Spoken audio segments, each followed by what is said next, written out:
नमस्कार मित्रांनो. आज मी तुम्हाला अमावस्येचा असा उपाय सांगणार आहे जो पैसा अडकलेला असेल, कर्ज वाढत असेल किंवा मेहनत करूनही पैसे टिकत नसतील त्यांच्यासाठी खूप उपयोगी आहे. अमावस्या हा दिवस नकारात्मकता काढून टाकून घरात नवीन ऊर्जा आणण्यासाठी सर्वोत्तम असतो. या दिवशी केलेले सर्वच उपाय खूप खूप प्रभावशाली असतात. त्यामुळे हा उपाय मनापासून करा. नक्की फरक जाणवेल. चला तर मग वेळ न घालवता व्हिडिओला सुरुवात करूयात.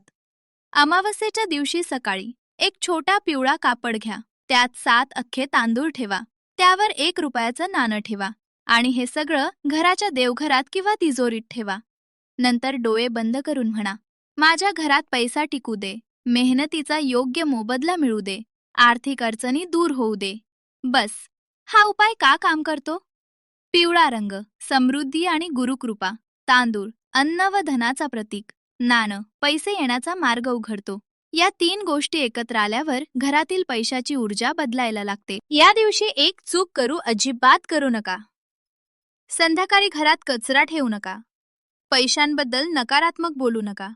पैसे नाहीत हे शब्द टाळा, कारण अमावस्येला शब्दांची ताकद जास्त असते.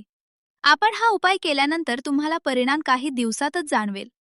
काही लोकांना 7 दिवसात, काहींना 21 दिवसात, तर काहींना पुढील अमावस्येपर्यंत पैशाचे अडथळेने सुटताना जाणवतात. अगदी छोटासा उपाय आहे, पण खूप प्रभावशाली आहे. येत्या अमावस्येला हा उपाय नक्की करा आणि अनुभव कमेंटमध्ये सांगा. असे सोपे उपाय हवे असतील तर चॅनलला सबस्क्राईब करा.